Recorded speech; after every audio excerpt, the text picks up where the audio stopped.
kita kepada Allah Subhanahu wa taala, yang mana pada kesempatan yang berbahagia ini, di pagi yang berbahagia ini, kita masih diberikan kesehatan, keselamatan dan kesempatan. Selamat dan salam kita tujukan kepada Nabi Muhammad SAW, seorang pemimpin sebagai tauladan kita, karena bagaimanapun kita bicara kepemimpinan, perspektif yang terbaik sebagai contoh figur seorang pemimpin tidak lain dan tidak bukan adalah sosok seorang Rasulullah Nabi Muhammad SAW, untuk mencontoh dari akhlaknya beliau dengan senantiasa kita mengucapkan Allahumma sholli ala sayyidina Muhammad wa ala ali sayyidina Muhammad. Semoga kita senantiasa mendapatkan syafaat baik di dunia maupun di akhirat kelak. Amin amin ya rabbal alamin. Yang saya hormati yang pertama kali khususnya kepada Kajur Program Studi Informatika yang telah mengizinkan dan memberikan kesempatan kepada kawan-kawan untuk membuka forum LDKU pertama kali di himpunan. Yang saya hormati yang mewakili ketua himpunan dan seluruh pengurus, ini semua pengurus ya, semua pengurus. Jadi sebenarnya materi saya sudah disimpulkan semua sebenarnya sama Pak Sawal, jadi diborong ya materi sama Pak Sawal tadi.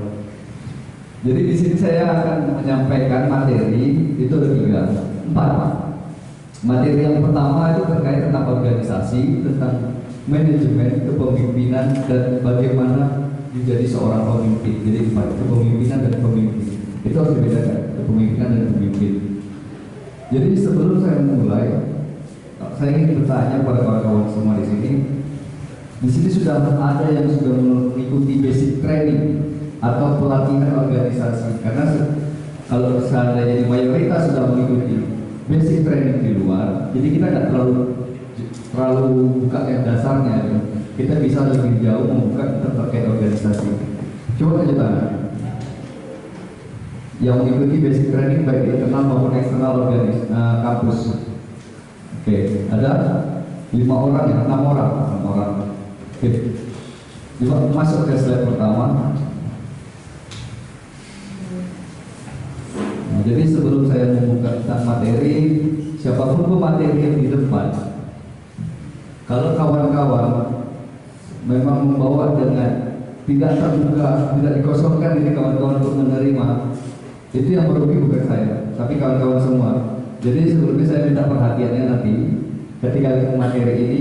Di sini saya tidak lagi menggurui, karena bagaimanapun kawan-kawan di sini punya basic dalam organisasi, baik di kampung, di sini ataupun di luar dalam suatu kelompok atau komunitasnya, itu juga bagian dari wadah yang punya tujuan. Di sini saya tidak menggurui kawan-kawan. Di sini saya hanya minta mengajak berpikir bersama. Kita berpikir, kita berdiskusi. Nanti sekiranya tidak sesuai dengan apa yang kawan-kawan terima di sini, nah nanti kita diskusikan, ya. Oke. Jadi masuk kita materi pertama. Mungkin kalau organisasi kita tidak terlalu panjang untuk pemahamannya. Jadi ada beberapa pengertian tentang organisasi.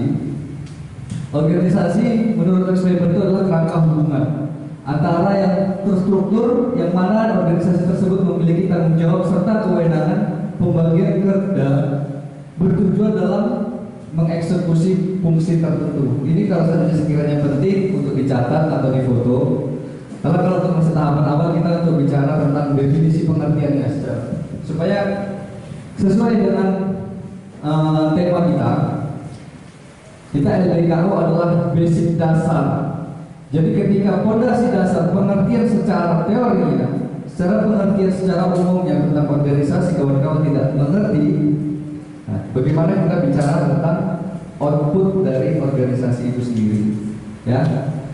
Jadi ini saya nggak akan baca semuanya, saya langsung menyimpulkan secara umumnya organisasi adalah suatu perkumpulan atau wadah dari sekelompok yang bekerja sama, terkendali, terpimpin untuk mencapai tujuan bersama, ya.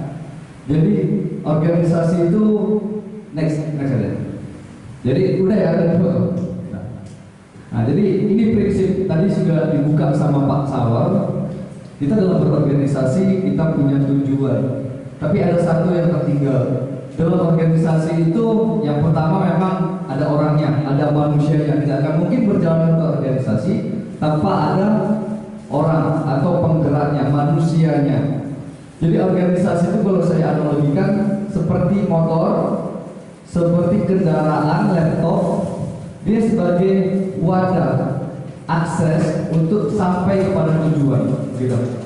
Jadi kalau motornya bagus, kalau nggak ada yang mengendarai, motor itu tidak akan berjalan.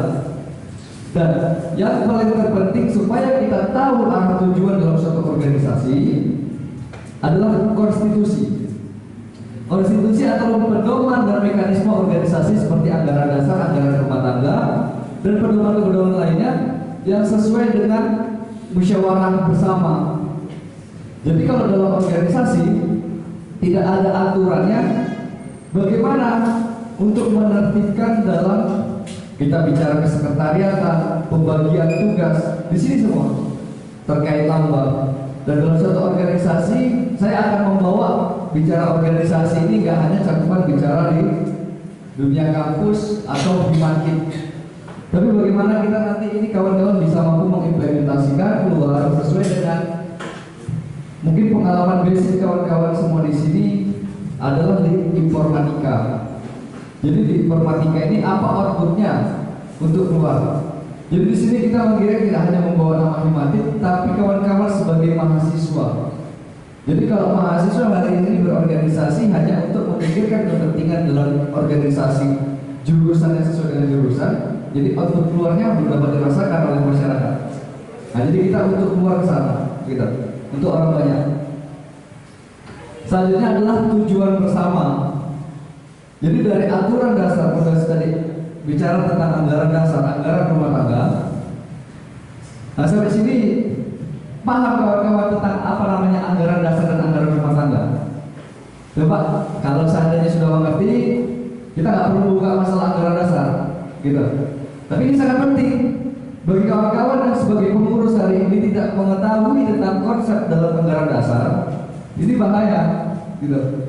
Jadi bingung dalam menjalankan roda organisasi. Jadi sebagai kader hanya kader, maaf, ikut-ikutan mengikuti gerakan seorang pemimpin. Belum tentu pemimpin itu benar dalam menjalankan. Tapi kalau seandainya kawan-kawan mengerti tentang bagaimana mekanisme dalam berorganisasi, kawan-kawan bisa mengkritisi ketika seorang pemimpin itu tidak benar dalam memimpin, gitu. Dalam hari ini, organisasi itu terbentuk didasari oleh beberapa faktor. Faktor yang pertama bisa bicara tentang terkait tentang ideologi, azas, landasan dasar pergerakan mereka. Sebelum bicara ada tujuan, contoh dulu organisasi yang besar di Indonesia salah satunya adalah komunis. Itu organisasi, tapi dengan azas apa? Sosial. Tujuannya untuk sosial. Tapi di mana titik salahnya tidak sesuai dengan undang-undang? Mereka meninggalkan Tuhan, gitu. Nah, jadi ini yang sangat penting. Nah, contoh azasnya kawan-kawan Himatit apa hari ini? Berdasarkan Pancasila, berdasarkan kekeluargaan, itu kan tadi iklimnya beda-beda. Di planologi beda, sipil beda, nanti di mesin beda, gitu. Nah, jadi ini nanti mungkin ini menggiring kawan-kawan berpikir ketika nanti seandainya pasca kepengurusan ini bisa mengedukasikan kepada kepengurusan yang baru. Jadi konstitusi ini bersifat fleksibel. Dia nggak mutlak seperti Al-Quran yang tidak bisa lagi direvisi. Tapi anggaran dasar ini bisa diperbaharui. Waktu 1,5 jam ya. Jadi ini ada 20 slide. Nah, oke, sampai sini ngerti ya? Paham ya? Oke. Kawan-kawan yang di belakang isi aja ke depan, biar nggak nampak kosong di depan.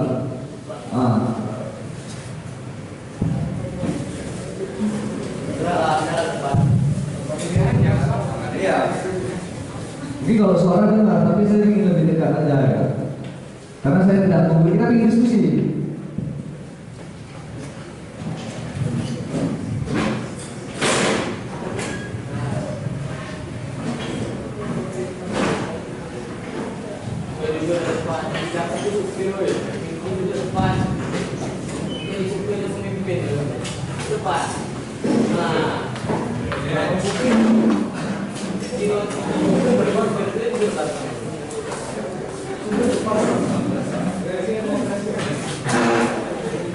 Oke, bisa lanjut? Oke. Jadi setelah kita tahu dasar arah pergerakan organisasi kita, baru kita memiliki visi tujuan yang sama. Itulah hadirnya organisasi, yaitu memiliki tujuan. Jadi dalam kita bicara secara individu, tetap seorang individu itu mempunyai kepentingan dalam organisasi. Tapi mengapa setiap individu itu bisa digabungkan dalam organisasi? Karena punya kepentingan yang sama. Kalau kawan hari ini kan kita saat ini ramai nih. Di antara setiap individu kawan-kawan semua pasti punya kepentingan secara personal. Tapi kenapa kawan-kawan bisa duduk di sini dengan secara bersamaan?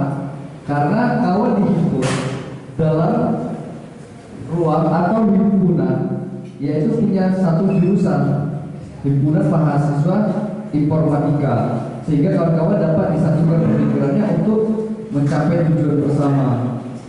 Ketika nanti bicara struktural, baru disesuaikan dengan minat bakat kawan-kawan masing-masing. Next. Oke, di sini tadi kalau organisasi kita memang tidak terlalu panjang karena mungkin secara umum kawan-kawan sudah paham. Karena organisasi cuma hanya sekedar wadah. Tapi itu penting. Kuncinya ini kan sudah materi yang manajemen. Jadi intinya dalam berorganisasi itu kawan-kawan harus pahami terkait dengan anggaran dasar dan anggaran rumah tangga dan pedoman-pedoman yang mengatur. Tadi sudah disampaikan, sesuaikan dengan visi yang ada di Himatim, sesuaikan visi dengan ada di UIR, kita sinkronisasikan dan dijalankan sesuai dengan keilmuan dan pengetahuan kawan-kawan dari kepengurusan. Nah, gitu. Jadi di manajemen ini lebih dapat cara. Gitu. Proses pelaksanaan pencapaian tujuan tertentu yang diselenggarakan dengan pengawasan. Tapi nanti kita akan kita ngambil teori dari JRTD ini, yaitu pencapaian teori yang ditentukan sebelumnya dengan mempergunakan bantuan orang lain, seni dan ilmu perencanaan pengorganisasian, pelaksanaan dan pengawasan untuk mencapai tujuan yang telah ditetapkan. Jadi ketika organisasi sudah mempunyai tujuan, ada visi, ada misi, dan ada cara bagaimana mengeksekusi suatu tujuan. Gitu. Next. Jadi, next. Nah, jadi sebenarnya dalam fungsi-fungsi manajemen ini ada 5, ada 3, ada 4. Tapi saya ngambilnya secara umumnya ada 4. Gitu. Secara umumnya dalam menjalankan organisasi itu ada konsep. Kalau kita diskusi dengan kawan-kawan mungkin mendudukkan dalam rapat kegiatan, apa konsep yang harus kita buat untuk menjadikan kegiatan LDKU ini sukses. Nah, kita ambil contohnya, saya mencontohkan LDKU ini sukses. Jadi untuk mensukseskan kegiatan LDKU dalam organisasi, kan ketika kita mengadakan kegiatan LDKU ini ada rapat dulu, ada perencanaan, ada pengorganisasian, ada pelaksanaan dan pengawasan. Pengawasan itu atau lebih sering dikatakan evaluasi. Karena dalam pengawasan kita mengetahui mana lemah dan mana kelebihan dari kegiatan kita. Dalam perencanaan, kawan-kawan mempunyai gagasan. Di antara kawan-kawan salah satu di forum ini menyampaikan bahwasanya kita akan mengadakan namanya latihan dasar organisasi.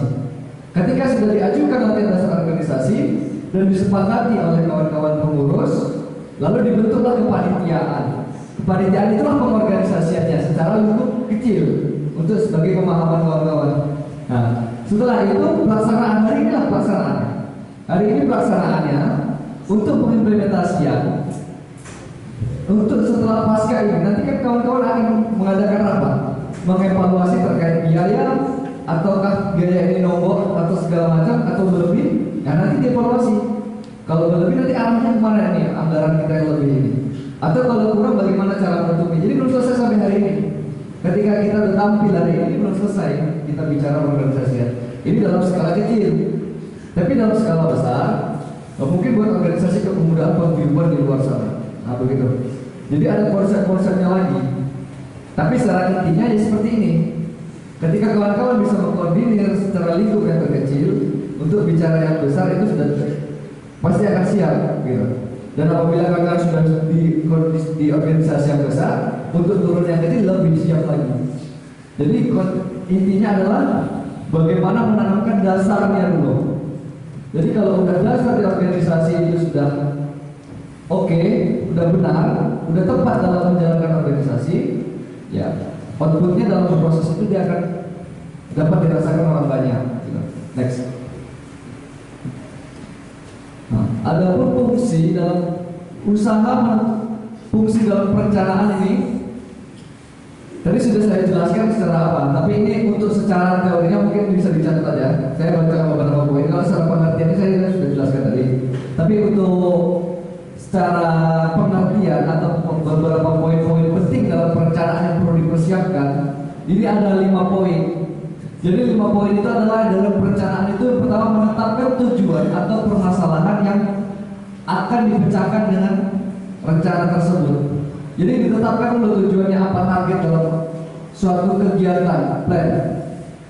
Organisasi ini sudah ada, tujuannya apa, kegiatannya apa yang mau dibuat sesuai dengan, kalau Himatim sesuai dengan visi dan tidak melanggar dalam visi ADRT dan visi besar UIR gitu. Dia harus sinkron semuanya turunannya. Gitu. Selanjutnya mengumpulkan data yang relevan dengan masalah. Menganalisa data yang telah dikumpulkan, menentukan alternatif keputusan dari hasil analisa data. Memilih alternatif yang paling menguntungkan untuk dijadikan keputusan dan rencana dalam pencapaian tujuan. Oke?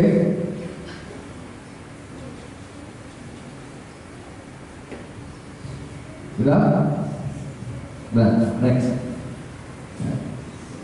Nah, ini fungsi pengorganisasian. Ada suatu kelompok pencapaian tujuan dalam suatu kelompok. Orang melalui cara-cara mengelompokkan kegiatan menentukan siapa yang akan memimpin dalam kelompok tersebut. Secara pengertiannya kita sudah jelaskan tadi. Jadi ini secara apa aja? Secara teori, pengertian teorinya. Nah, di foto aja ya. Next. Oke. Untuk pelaksanaan ini, kegiatan mendorong semangat kerja, mengarahkan aktivitas, mengkoordinasikan berbagai aktivitas menjadi aktivitas kompak sehingga semua aktivitas bawahan sesuai dengan rencana yang telah ditetapkan sebelumnya. Oke, next. Oke, ini ada 4 poin dalam fungsi pengawasan, yaitu menentukan ukuran atau pedoman baku atau yang standar, mengadakan penilaian atau pengukuran terhadap pekerjaan yang sudah dikerjakan, membandingkan antara pelaksanaan dengan pedoman yang telah ditetapkan, mengadakan perbaikan atas penyimpangan yang terjadi. Oke, next. Oke.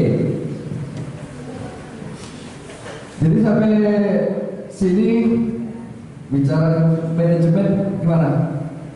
Kira-kira ngerti tidak? Kalau seandainya memang apa, kita buka di manajemen dulu. Nanti sesi tanya mungkin ada ya?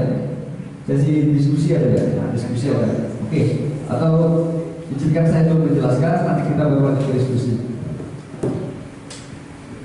Jadi di sini kepemimpinan. Kepemimpinan itu gaya atau cara dalam seseorang memimpin. Beda ya? Pimpinan sama pemimpin. Nah, dalam Islam sendiri, dalam perspektif Islam sendiri sudah dijelaskan dalam Al-Quran itu, manusia itu di muka bumi ini adalah sebagai khalifah. Khalifah yang bertujuan untuk menjaga semesta ini dari kerusakan-kerusakan. Jadi kita sudah semuanya adalah seorang pemimpin di sini. Kalau kita ambil dari teori luar, kepemimpinan adalah kegiatan untuk mempengaruhi agar mampu bekerja sama secara sukarela untuk mencapai tujuan, bersama. Pemimpin adalah seni komunikasi yang mempengaruhi tingkah laku manusia, kemampuan untuk membimbing orang-orang. Jadi sederhananya pemimpin itu adalah kepemimpinan itu caranya, gayanya bagaimana dia. Seperti contoh saya tadi meminta kawan-kawan yang di belakang untuk duduk di depan. Itu bagian adalah proses mempengaruhi orang yang ada untuk mengikuti apa yang kita inginkan, tapi tidak terlepas dari kembali kepada awal tadi, organisasi dan manajemennya atau organisasi dan visinya organisasi tidak keluar dari garis itu tadi gitu. Oke. Next. Nah, ini yang dimaksud tadi yang disampaikan oleh Bapak. Jadi mungkin dengan ini kalian nanti bisa mengerti gaya kepemimpinan Pak Sawal. Jadi di sini ada 5 gaya kepemimpinan. Jadi setiap pemimpin itu memiliki gayanya masing-masing.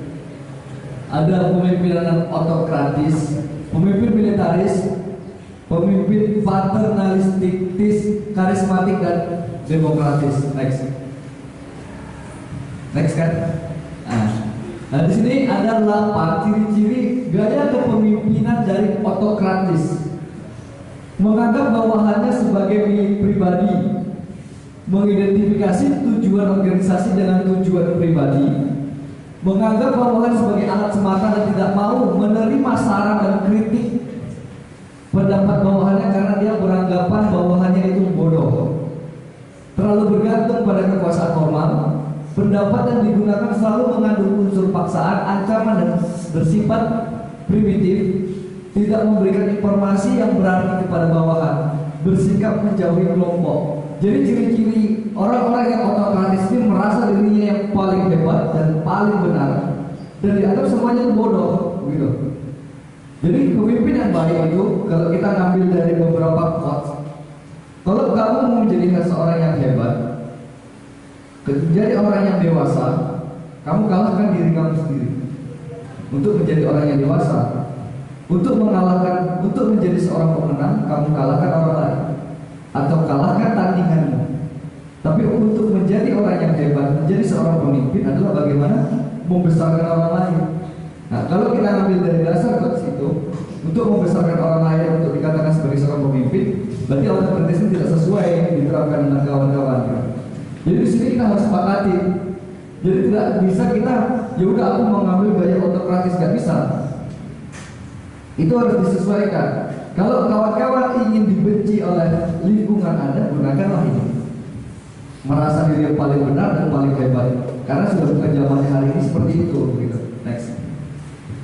Ini gaya militaris atau sering digunakan oleh TNI, polisi, umumnya adalah militaris yang memang semuanya digerakkan atas bawahan dengan sistem komando. Gerakannya adalah bawahannya senantiasa ditentukan oleh pangkat dan jabatan. Biasanya kalau kita komunikasi, kalau tidak sesuai dengan pangkatnya, mungkin kita hanya berbicara dengan bawahan-bawahan. Tapi kalau mau berbicara dengan atasan, harus naikkan dulu pangkatnya baru bisa kita berdiskusi dengan atasan, begitu. Tapi nggak bisa juga kita terapkan dalam dunia akademis yang memang kita di plural dan kita menghargai perbedaan. Tidak ada tingkatan, hanya sebatas antara abang dan adik. Dan senioritas itu sebenarnya tidak ada. Dalam konteks senior itu harus lebih benar tidak. Itu hanyalah dokter-dokter masa lalu yang memang itu harus dihapuskan ke daerah ini. Menyukai formalitas dengan berlebihan, menuntut bawahan untuk berdisiplin tinggi.